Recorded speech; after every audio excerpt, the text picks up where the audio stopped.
ಕೃಷ್ಣ ಆ ಸಂದರ್ಭಗಳಲ್ಲಿ ಕರ್ಮವನ್ನು ಎರಡು ವಿಭಾಗ ಭಗವಂತ ಹೇಳ್ತಾನೆ. ಲೋಕೇಸ್ಮಿನ್ ವಿವಿಧಾನಿಷ್ಠ ಪುರಾಪ್ರೋಕ್ತ ಮಯಾನಘ. ಒಂದೊಂದು ಶಬ್ದವು ತುಂಬ ಚೆನ್ನಾಗಿದೆ. ಅನಘ ಅಂತ ಅರ್ಜುನನಿಗೆ ಸಂಬೋಧನೆ ಮಾಡ್ತಾ ಇದ್ದಾನೆ. ಇದರ ಅರ್ಥ ಏನು ಗೊತ್ತಾ? ಕೃಷ್ಣ ಅಂತಾನೆ, ನನ್ನ ಮಾತು ನಿನ್ನ ಕಿವಿಗೆ ಬೀಳಬೇಕಾದ್ರೂ ನಿನ್ನಲ್ಲಿ ಪಾಪ ಇರಬಾರ್ದು. ಪಾಪ ಬುದ್ಧಿಯ ಜನರಿಗೆ ಪರಮಾತ್ಮನ ಮಾತುಗಳು ಕೇಳಲ್ಲ. ಪರಮಾತ್ಮನ ಮಾತು ಪಕ್ಕದಲ್ಲಿಡಿ. ನಮ್ಮ ಮನಸ್ಸು ಎಲ್ಲೋ ಇದ್ದರೆ ಮನೇಲಿರೋ ಅಮ್ಮ ಹೇಳೋ ಮಾತೇ ಕಿವಿಗೆ ಬೀಳಲ್ಲ. ಕೆಮ್ಮುವ ಅಮ್ಮ ಮಗನಿಗೆ ಹೇಳ್ತಾಳೆ ಮಾತ್ರೆ ತಂದುಕೊಡು, ಮಗ ಓಡಿ ಹೋಗಿಬಿಡ್ತಾನೆ. ಸಾಯಂಕಾಲ ಬಂದಾಗ ಅಮ್ಮ ಕೇಳ್ತಾಳಲ್ಲೋ ಮಾತ್ರೆ ಬೇಕು, ಬಡ್ಕೋತಿದ್ದೆ ಹಾಗೆ ಹೋದೆ. ಮಗ ಹೇಳ್ತಾನೆ ನನ್ನ ಮನಸ್ಸು ಎಲ್ಲೋ ಇತ್ತು, ಇನ್ನೆಲ್ಲೋ ಇದ್ದರೆ ಅಮ್ಮನ ಮಾತು ಕೇಳಲ್ಲ. ಪಾಪ ಬುದ್ಧಿಯವರಿಗೆ ಪರಮಾತ್ಮನ ಮಾತು ಎಂದೂ ಕೇಳೋಲ್ಲ, ಅರ್ಥ ಆಗೋಲ್ಲ. ನೀನು ಪಾಪವನ್ನು ಕಳೆದುಕೊಂಡವ, ನಿನಗೆ ನಾ ಹೇಳ್ತೇನೆ. ಹಿಂದೆ ನಾ ಇದನ್ನು ಹೇಳಿದ್ದೆ. ಎರಡು ರೀತಿಯ ಕರ್ಮಗಳು ಇರ್ತಕ್ಕಂಥದ್ದು. ಒಂದು ಪ್ರವೃತ್ತ ಕರ್ಮ, ಇನ್ನೊಂದು ನಿವೃತ್ತ ಕರ್ಮ ಅಂತ. ಕರ್ಮಗಳಲ್ಲಿಯೇ ಎರಡು. ಯಾರು ಸ್ವರ್ಗ ಬೇಕು, ಅದು ಬೇಕು, ಇದು ಬೇಕು ಅಂತ ಕಾಮನೆಯಿಂದ ಕರ್ಮವನ್ನು ಮಾಡ್ತಾರೆ, ಅದೆಲ್ಲ ಪ್ರವೃತ್ತ ಕರ್ಮಗಳು. ಪ್ರವೃತ್ತ ಕರ್ಮ ಅಂದರೆ ಇಷ್ಟೇ, ಮತ್ತೇನು ದೊಡ್ಡದಲ್ಲ. ಮತ್ತೆ ಮತ್ತೆ ಹುಟ್ಟಿಗೆ ಕಾರಣ ಆಗುವ ಕರ್ಮಗಳೇ ಪ್ರವೃತ್ತ ಕರ್ಮಗಳು. ಎಲ್ಲ ಬಲ್ಲವ ಒಂದಿನ ಬದುಕಿದರೆ 14 ಜನ್ಮಕ್ಕೆ ಕಡಿಮೆ ಇಲ್ಲದಷ್ಟು ಕರ್ಮಗಳನ್ನು ಮಾಡಿ ಮಾಡಿ ಮಾಡಿ ಮಾಡಿ ಹಾಕ್ತಾ ಇದ್ದಾನಂತೆ. ಇನ್ನೊಂದು ಕರ್ಮ ಇದೆ, ಅದ್ಯಾವುದು ಅಂದರೆ ನಿವೃತ್ತ ಕರ್ಮ. ಈ ಕರ್ಮ ಮಾಡುವವರಿಗೆ ಯಾವ ಫಲದ ಕಾಮನೆ ಇಲ್ಲ. ಒಂದೇ ಕಾಮನೆ, ಕರ್ಮ ಮಾಡಬೇಕು, ಕಾಮನೆ ಇರಬೇಕು. ಏನು ಕಾಮನೆ ಇರಬೇಕು? ಹರಿಯೇ ನಿನ್ನ ಅರಿವು ನನಗೆ ಇಷ್ಟು ಕೊಡು. ದೇವರ ಬಗ್ಗೆ ಯಥಾರ್ಥವಾದ ಜ್ಞಾನ ಒಂದನ್ನು ಬಿಟ್ಟು ಮತ್ತೊಂದನ್ನು ಕೇಳಬಾರ್ದು. ಒಂದು ಜ್ಞಾನ, ಅದನ್ನು ಕೇಳಿದರೆ ಅದರ ಜೊತೆಗೆ ಮಿಕ್ಕಿದ್ದೆಲ್ಲ ಬರಬೇಕಾದ್ದೆಲ್ಲ ಬಂದ್ಬಿಡತ್ತೆ. ಕೇವಲ ತತ್ವಜ್ಞಾನಕ್ಕೋಸ್ಕರ ಅಂತ ಹೇಳಿಯೇ ಯಾರು ಕರ್ಮವನ್ನು ಮಾಡ್ತಾ ಇದ್ದಾರೆ, ಅದು ನಿವೃತ್ತ ಕರ್ಮ. ಹಿಂದೆ ಕೃಷ್ಣ ಹೇಳ್ದ, ತ್ರೈಗುಣ್ಯ ವಿಷಯ ವೇದಾ ನೈಸ್ತ್ರೈಗುಣ್ಯೋ ಭವಾರ್ಜುನ. ವೇದಗಳು ಸಾಮಾನ್ಯವಾಗಿ ಸತ್ವರಜ ತಮೋ ಗುಣಗಳಿಂದ ಆಧಾರಿತವಾದ ಕರ್ಮಗಳನ್ನೇ ಹೇಳುತ್ತವೆ. ನೋಡ್ಲಿಕ್ಕೆ ಕಾಣುತ್ತೆ, ಅಪಾತತಃ ಕಾಣುತ್ತೆ. ವೇದಗಳಲ್ಲಿಯೇ ಫಲಶ್ರುತಿಯನ್ನು ಕೇಳ್ತೇವೆ. ನಿನ್ನೆ ನಾ ಹೇಳಿದ್ದೆ ನಿಮಗೆ, ಸಪ್ತ ಜನ್ಮ ಭವೇದ್ ವಿಪ್ರೋ ಧನಾಢ್ಯೋ ವೇದ ಪಾರಗ. 7 ಜನ್ಮಗಳಲ್ಲಿ ಶ್ರೀಮಂತನಾದ ಬ್ರಾಹ್ಮಣನಾಗಿ ಹುಟ್ಟುತ್ತಾನೆ, ಒಳ್ಳೆ ಅಧ್ಯಯನ ಸಂಪನ್ನನಾಗ್ತಾನೆ. ಆದರೆ ಈ ಕಾಮನೆ ಇಟ್ಕೊಂಡು ಮಾಡಬೇಡ. ವಾಯುದೇವರು ಪ್ರೀತರಾಗಲಿ, ಅಂತರ್ಯಾಮಿಯಾದ ಭಗವಂತನ ಅರಿವು ನನಗೆ ಬರಲಿ, ಜ್ಞಾನ ಬರಲಿ, ಆ ಭಗವಂತನ ಪಾದದಲ್ಲಿ ನಿಶ್ಚಲವಾದ ನಿರ್ವ್ಯಾಜವಾದ ಪ್ರೇಮ ಪ್ರವಾಹ ಬರಲಿ, ದೇವರನ್ನು ಬಿಟ್ಟು ಉಳಿದೆಲ್ಲ ಪದಾರ್ಥಗಳಲ್ಲಿ ಅಲಂಬುದ್ಧಿ ವೈರಾಗ್ಯ ಬರಲಿ ಅಂತ ಅದೇ ಪವಮಾನವನ್ನು ಪಾರಾಯಣ ಮಾಡಿದಿ ಅಂತಾದರೆ ತುಂಬ ಎತ್ತರಕ್ಕೆ ಹೋಗ್ತೀಯ. ಅನೇಕ ಜನ್ಮಗಳ ಕರ್ಮವನ್ನು ಕಳೆಯುವ ಕರ್ಮ ಅದಾಗತ್ತೆ. ನಿವೃತ್ತ ಕರ್ಮಗಳ ಫಲ ಕೇವಲ ದೇವರು ಬೇಕು, ದೇವರ ಜ್ಞಾನ ಬೇಕು ಅಂತ ಮಾಡುವ ಕರ್ಮಗಳ ಫಲ ನೇರವಾಗಿಯೇ ತತ್ವಜ್ಞಾನವನ್ನು ತಂದುಕೊಡುವಂತಹ ಕರ್ಮಗಳು.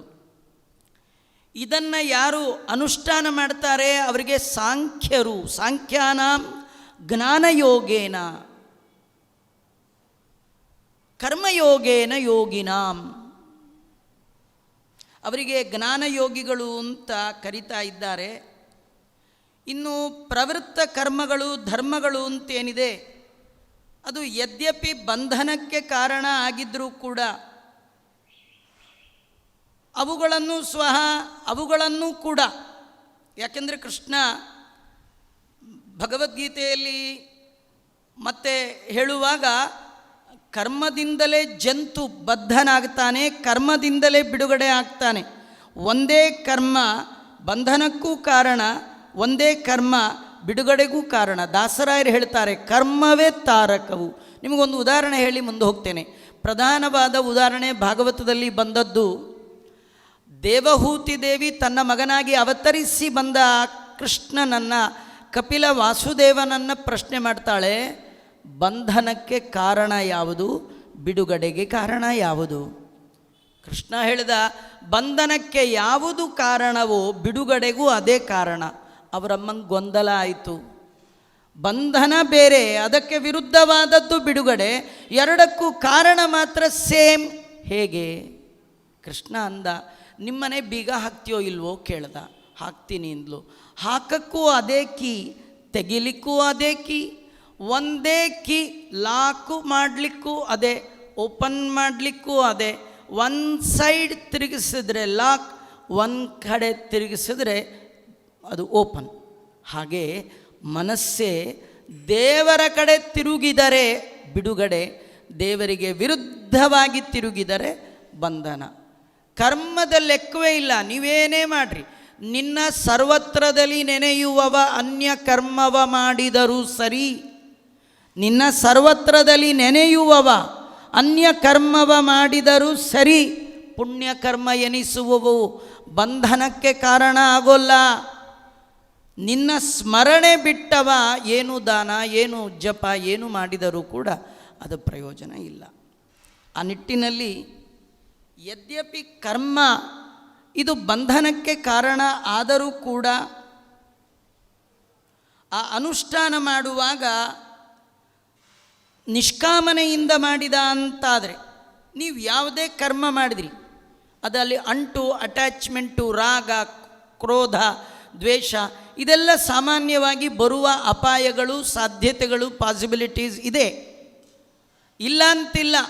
ಆದರೆ ಅದೇ ಕರ್ಮವನ್ನು ಮಾಡುವಾಗ ನಿಷ್ಕಾಮನೆಯಿಂದ ಮಾಡಿದ್ರಿ ಅಂತಾದರೆ, ಯಾವುದೇ ಬಯಕೆ ಇಲ್ಲದೆ ಮಾಡಿದರೆ, ಇದು ನನ್ನ ಪಾಲಿನ ಕರ್ತವ್ಯ, ಮಾಡದೇ ಇದ್ದರೆ ಪಾಪ ಬರುತ್ತೆ, ಶಾಸ್ತ್ರದಲ್ಲಿ ನನ್ನ ವರ್ಣಕ್ಕೆ, ನನ್ನ ಆಶ್ರಮಕ್ಕೆ ದೇವರು ಈ ಕರ್ಮವನ್ನು ವಿಧಿ ಅಂತ ಹೇಳಿದ್ದಾನೆ, ದೇವರ ಪ್ರೀತಿಗಾಗಿ ಮಾಡ್ತಾ ಇದ್ದೇನೆ ಅಂತ ಮಾಡಿದ್ದೆ ಆದರೆ ಅದು ಕೂಡ ಜ್ಞಾನಕ್ಕೆ ಕಾರಣ ಆಗುತ್ತೆ.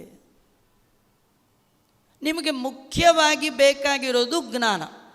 ಈ ಹುಟ್ಟು ಸಾವು, ಜನ್ಮ ಜರ ಮರಣ, ಜನನ ಮರಣ ನಡುವಿನ ಮುಪ್ಪು, ಇದರಿಂದ ಹೊರಗೆ ಬರಬೇಕು ಅಂತ ಆಸೆ ಇದ್ದರೆ ಎರಡು ದಾರಿ, ಒಂದು ಜ್ಞಾನದ ಮಾರ್ಗ, ಮತ್ತೊಂದು ಕರ್ಮದ ಮಾರ್ಗ.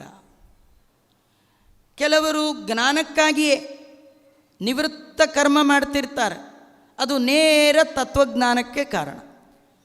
ಕೆಲವರು ಇರ್ತಾರೆ ಪ್ರವೃತ್ತ ಕರ್ಮ ಮಾಡ್ತಾರೆ, ಅವರು ಮದುವೆ ಆಗಿರ್ತಾರೆ, ಮಡದಿ ಇರ್ತಾರೆ, ಮಕ್ಕಳಿರುತ್ತೆ, ಕೆಲಸಕ್ಕೆ ಹೋಗ್ತಾರೆ, ಎಲ್ಲ ಮಾಡ್ತಾ ಇರ್ತಾರೆ.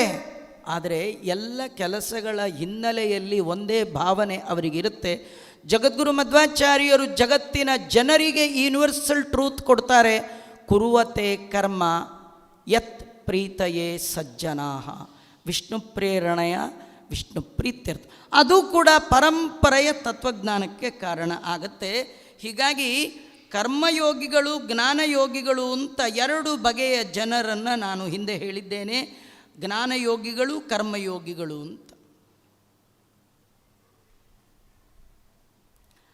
ನಿಷ್ಕ್ರಿಯಾನ್ ಊರ್ಧ್ವರೇತಸಾನ್, ಭಾಗವತದಲ್ಲಿ ಸನಕಾದಿಗಳ ಬಗ್ಗೆ ಹೇಳುವಾಗ ಈ ಮಾತಿದೆ. ನಿಷ್ಕ್ರಿಯಾನ್, ಯಾವ ಕರ್ಮವನ್ನು ಮಾಡೋಲ್ಲ. ಇವರು ಸನಕಾದಿಗಳು ಜ್ಞಾನಯೋಗಿಗಳು. ಸನಕಾದಿಗಳು ಜ್ಞಾನಯೋಗಿಗಳಾದರೆ ಜನಕಾದಿಗಳು ಕರ್ಮಯೋಗಿಗಳು. ಜನಕ ರಾಜ ದೊಡ್ಡ ರಾಜ್ಯವನ್ನು ನೋಡಿಕೊಳ್ತಿದ್ದ, ನೀವು ನಿಮ್ಮನೆಯನ್ನು ನೋಡಿಕೊಂಡ್ರೆ ಸಾಕು. ಜನಕ ರಾಜ ರಾಜ್ಯದ ಯಾವ ಮೂಲೆಯಲ್ಲಿ ಏನು ನಡೆದರೂ ಅದರ ಆನ್ಸರಬಲ್ ಪರ್ಸನ್. ಎಷ್ಟು ದೊಡ್ಡ ಹೊಣೆಯನ್ನು ಹೊತ್ತವ, ಇಷ್ಟು ದೊಡ್ಡ ಹೊಣೆಯನ್ನು ಹೊತ್ತಿದ್ರೂ ಕೂಡ ಅವನು ಯಾವುದು ಕೂಡ ಅಟ್ಯಾಚ್ಮೆಂಟ್ ಇಲ್ಲದೆ ನಿಷ್ಕಾಮನೆಯಿಂದ ಯಾವ ಕರ್ಮವನ್ನು ಹಚ್ಚಿಕೊಳ್ಳದೆ, ಯಾವ ಕರ್ಮಕ್ಕೂ ಅಂಟಿಕೊಳ್ಳದೆ ಭಗವಂತ ಪ್ರೀತನಾಗಲಿ ಅಂತ ಮಾಡ್ತಿದ್ದ. ಅವನ ಬಗ್ಗೆ ಪ್ರಸಿದ್ಧವಾದ ಕತೆ, ಅವನು ಭಾಗವತವನ್ನು ಶ್ರವಣ ಮಾಡುವ ಸಂದರ್ಭದಲ್ಲಿ ಅವನ ದೂತರು ಬಂದು ಹೇಳ್ತಾರೆ, ನಿನ್ನ ಪಟ್ಟಣಕ್ಕೆ ಬೆಂಕಿ ಬಿದ್ದಿದೆ. ಜನಕ ಅಂದ, ನಮೇ ದಖ್ಯತಿ ಕಿಂಚನ, ನಂದೇನೂ ಸುಡ್ಲೇ ಇಲ್ಲ ಅಂದ. ಅಂದರೆ ಎಲ್ಲವೂ ಅವಂದೇ ಆಗಿದ್ದರೂ ನನ್ನದು ಅನ್ನುವ ಭಾವನೆ ಬಿಟ್ಟಿದ್ದ. ಹೀಗಾಗಿ ಅವನು ಕರ್ಮಯೋಗಿ. ಹೀಗೆ ಎರಡು ಗುಂಪಿನವರು ಕೂಡ, ಅಂದರೆ ಜ್ಞಾನಯೋಗಿಗಳಿರ್ಬೋದು, ಕರ್ಮಯೋಗಿಗಳಿರ್ಬೋದು, ಯಾರೂ ಕೂಡ ಕರ್ಮವನ್ನು ಬಿಡುವ ಹಾಗಿಲ್ಲ. ನಿಮಗೊಂದು ಸಣ್ಣ ಉದಾಹರಣೆ ಹೇಳಿಬಿಡ್ತೇನೆ, ಬಹಳ ಬೇಗ ತಲೆಯಲ್ಲಿ ಎಂದೂ ಮರೆಯದೆ ಉಳಿಯುವಂಥದ್ದು. ಆಚಾರ್ಯ, ಈ ಎಕ್ಸಾಮ್ಗೆ ಹೋದರೆ ಈ ಪಾಸು ಫೇಲು ಪ್ರಾಬ್ಲಮ್, ಎಕ್ಸಾಮ್ಗೆ ಹೋಗದಿದ್ದರೆ ಅಲ್ವಾ, ಎಕ್ಸಾಮ್ಗೆ ಹೋದ್ರಷ್ಟೇ ಈ ಪಾಸ್ ಫೇಲ್ ಪ್ರಾಬ್ಲಮ್. ಅದಕ್ಕೆ ನಾನು ಬುದ್ಧಿವಂತ, ಭಗವದ್ಗೀತೆ ಕೇಳಿ ಎಕ್ಸಾಮ್ಗೆ ಹೋಗಬಾರ್ದು ಡಿಸೈಡ್ ಮಾಡಿಬಿಟ್ಟೆ. ಕರ್ಮ ತ್ಯಾಗ ಮಾಡೋದು ಬುದ್ಧಿವಂತರ ಲಕ್ಷಣ ಅಲ್ಲ ರೀ, ಎಕ್ಸಾಮ್ಗೆ ಹೋಗದೇ ಇರೋದು ಬುದ್ಧಿವಂತರ ಲಕ್ಷಣ ಅಲ್ಲ. ಕೃಷ್ಣ ಏನು ಹೇಳ್ತಾನೆ ಅಂದರೆ, ಕಾಮನೆಯನ್ನು ಬಿಡು, ಕರ್ಮವನ್ನು ಮಾಡು. ಕಾಮನೆಯನ್ನು ಬಿಡು ಅಂದರೆ ಇದರ ಒಳಗಿನ ಅಂತರ ಏನು ಗೊತ್ತಾ? ಎಕ್ಸಾಮ್ಗೆ ಹೋಗು, ಎಕ್ಸಾಮ್ ಬಿಡಬೇಡ. ಹಾಗಾದ್ರೆ ಏನು ಬಿಡಬೇಕು? ಫೇಸ್ಬುಕ್ ನೋಡೋದನ್ನು ಬಿಡು, ಟಿ ವಿ ನೋಡೋದು ಬಿಡು. ಇದು ಕೃಷ್ಣ ಹೇಳಿದ ರಂಗ ರಾಂಗ್ ಹೇಳೋದೇ ಇಲ್ಲ. ನೀವು ರಾಂಗ್ ತಿಳ್ಕೊಳ್ತೀರಷ್ಟೆ. ಕೃಷ್ಣ ಹೇಳಿದ್ದು ಕರ್ಮದ ಫಲವನ್ನು ಬಿಡು ಅನ್ನೇ ವಿನಃ ಕರ್ಮನೇ ಬಿಡು ಎಲ್ಲಿ ಹೇಳಿದೆ? ಎಕ್ಸಾಮ್ಗೆ ಹೋಗೋದೇ ಬಿಡು ಅಂತ ಹೇಳಲಿಲ್ಲ. ಎಕ್ಸಾಮ್ಗೆ ಹೋಗೋದು ಬಿಡಬಾರ್ದು, ಎಕ್ಸಾಮ್ಗೆ ಹೋಗಬೇಕು. ಎಕ್ಸಾಮ್ಗೆ ಹೋಗುವವ ಬಿಡಬೇಕಾದ್ದೇನೆಂದರೆ ಟಿ ವಿ ನೋಡೋದು, ಹೆಚ್ಚು ಆಟ ಆಡೋದು, ಅಥವಾ ಫೇಸ್ಬುಕ್ ನೋಡಿಕೊಂಡೇ ಕೂತಿರೋದು, ಹೆಚ್ಚು ಓದದೇ ಇರೋದು, ಇದೆಲ್ಲ ಮಾಡಬಾರ್ದು. ಇದನ್ನು ಕೃಷ್ಣ ಹೇಳ್ತಾ ಇರೋದೇ ವಿನಃ ಪೂರ ಬಿಡು ಅಂದರೆ ಎಲ್ಲ ಬಿಟ್ಟುಬಿಡೋದಲ್ಲ ಅಂತ ಹೇಳ್ತಾ ಇದ್ದಾರೆ. ಕೃಷ್ಣ ಅದನ್ನೇ ಹೇಳ್ತಾನೆ, ನ ಕರ್ಮಣ ಅನಾರಂಭನ್ ಐಷ್ಕರ್ಮ್ಯಂ ಪುರುಷೋಷ್ಣುತೆ ನ ಚ ಸನ್ನಸನಾದೇವ ಸಿದ್ಧಿಂ ಸಮಧಿಗಚ್ಚತಿ. ಕರ್ಮಗಳನ್ನು ಆರಂಭ ಮಾಡದೇ ಇದ್ದರೆ ಒಳ್ಳೆಯದು ಅಂತ ಅಂದ್ಕೊಂಡು ಕರ್ಮಗಳನ್ನು ಆರಂಭ ಮಾಡದೇ ಇರೋದ್ರಿಂದ ಮೋಕ್ಷ ಆಗೋಲ್ಲ. ಹಾಗಾದರೆ ಮೋಕ್ಷ ಆಗಬೇಕಾದ್ರೆ ಕರ್ಮದ ಒಳಗಿರುವ ಕಾಮನೆಯನ್ನು ಬಿಟ್ಟು ಮಾಡಬೇಕು. ನೋಡಿ, ಈ ಹಲಸಿನಣ್ಣು ತಿಂದರೆ ಪ್ರಾಬ್ಲಮ್ ಆಚಾರ್ಯ, ಕೈಯೆಲ್ಲ ಅಂಟ್ಕೊಳ್ಳುತ್ತೆ, ಅದಕ್ಕೆ ನಾನು ತಿನ್ನೋದೇ ಇಲ್ಲ ಅನ್ಬೇಡಿ.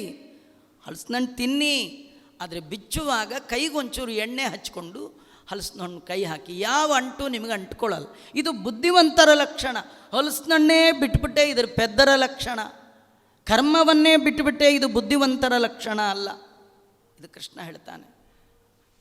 ಅಲ್ಲ ಕೃಷ್ಣ, ನೀನು ಹಾಗೆ ಹೇಳಬೇಡ, ನಾನು ಕರ್ಮನೇ ಬಿಟ್ಟುಬಿಡ್ತೀನಿ. ನೀನು ಏನು ಹೇಳ್ತಾ ಇದೀಯಾ ಅಂದರೆ, ಕೆಸರೊಳಗೆ ಕಾಲಿಡಿ, ಕೊಳೆ ಆದಾಗ ಕಲ್ಯಾಣಿ ಇಲ್ಲದ್ಬಿಟ್ಟು ಕಾಲು ತೊಳ್ಕೊಳ್ಳಿ. ಅಲ್ಲ, ಕೆಸರಲ್ಲಿ ಅದ್ದಬೇಕು ಯಾಕೆ? ಕಾಲಿಡದೆ ಬುದ್ಧಿವಂತ ಏನು ಮಾಡ್ತಾನೆ, ಎಲ್ಲಿಯಾದರೂ ಕೊಚ್ಚೆ ಇದ್ದರೆ, ರಾಡಿ ಇದ್ದರೆ ಅಲ್ಲಿ ಕಾಲೇ ಇಡಲ್ಲ, ಅದನ್ನು ದಾಟ್ಕೊಂಡು ಹೋಗಿಬಿಡ್ತಾನೆ. ಆದ್ದರಿಂದ ಕರ್ಮ ಮಾಡಿ, ಅದು ಕೈಗೆಲ್ಲ ಎಣ್ಣೆ ಹಚ್ಚಿಕೊಳ್ಳದೆ ಕರ್ಮ ಮಾಡಿ, ನಿಷ್ಕಾಮನೆಯಿಂದ ಕರ್ಮ ಮಾಡಿ, ಅದೆಲ್ಲ ಬೇಡ. ಕರ್ಮ ಮಾಡದೇ ಇರೋದೇ ಒಳ್ಳೇದಲ್ವಾ ಅಂದರೆ ಕೃಷ್ಣ ಹೇಳ್ತಾನೆ, ಹಾಗೆ ಕರ್ಮ ಮಾಡದೇ ಇರುವ ಸ್ಥಿತಿಯೇ ಇಲ್ಲ. ನಹಿ ಕಶ್ಚಿತ್ ಕ್ಷಣಮಪಿ ಜಾತು ತಿಷ್ಠತ್ಯ ಕರ್ಮ ಕೃತ್. ಒಂದು ಕ್ಷಣ ನೀವು ಕರ್ಮ ಮಾಡದೇ ಇರುವ ಹಾಗಿಲ್ಲ. ಎಲ್ಲ ಕ್ಷಣವೂ ನಮ್ಮ ಇಂದ್ರಿಯಗಳು ಕರ್ಮವನ್ನು ಮಾಡಿಕೊಂಡೇ ಬರ್ತಾ ಇದೆ. ಕರ್ಮ ತ್ಯಾಗ ಅನ್ನತಕ್ಕಂಥದ್ದು ಅವ್ಯವಹಾರ್ಯ, ಉಪದೇಶ ಮಾಡಲಿಕ್ಕೆ ಬರುವಂಥದ್ದಲ್ಲ. ನೋಡಿ, ನೀವು ಯಾವುದಾದ್ರೂ ಕರ್ಮ ಬಿಡಬಹುದ್ರಿ. ಆಚಾರ್ಯ, ನನಗೆಲ್ಲ ಬೇಜಾರಾಗಿದೆ, ಅದಕ್ಕೆ ಮಠಕ್ಕೆ ಬರೋದು ಬಿಟ್ಬಿಟ್ಟಿದ್ದೀನಿ, ಈ ಉಪನ್ಯಾಸಕ್ಕೆ ಬರೋದು ಬಿಟ್ಬಿಟ್ಟಿದ್ದೀನಿ. ಒಬ್ಬರು ಕರ್ಮ ದೊಡ್ಡದು ಅಂತಾರೆ, ಇನ್ನೊಬ್ಬ ಆಚಾರ ಬಂದು ಜ್ಞಾನ ದೊಡ್ಡದು ಅಂತಾರೆ. ಯಾವುದು ಸರಿಯೋ ಯಾವುದು ತಪ್ಪು, ಅದಕ್ಕೆ ಪುರಾಣಕ್ಕೆ ಬರೋದೇ ತಪ್ಪು ಅಂತ ಅದು ಬಿಟ್ಬಿಟ್ಟಿದ್ದೀನಿ. ನೀವು ಪುರಾಣಕ್ಕೆ ಬರೋದು ಬಿಡ್ಬೋದು, ದೇವಸ್ಥಾನಕ್ಕೆ ಬರೋದು ಬಿಡ್ಬೋದು, ಸೀರಿಯಲ್ ನೋಡಿ ಬೇಜಾರಾಗಿ ನೀವು ಬಿಡ್ಬೋದು, ಏನಾದ್ರು ಬಿಡ್ಬೋದ್ರಿ. ಯಾರಾದರೂ ಹೀಗೆ ಅಂದದ್ದು ಕೇಳಿದ್ದೀರಾ? ಆಚಾರ್ಯ, ಉಸಿರಾಡಿ ಬೇಜಾರಾಗಿತ್ತಲ್ಲ, ಒಂದು ವಾರದಿಂದ ಉಸಿರಾಡೋದು ಬಿಟ್ಬಿಟ್ಟಿದ್ದೀನಿ. ಏನರ್ಥ ರೀ?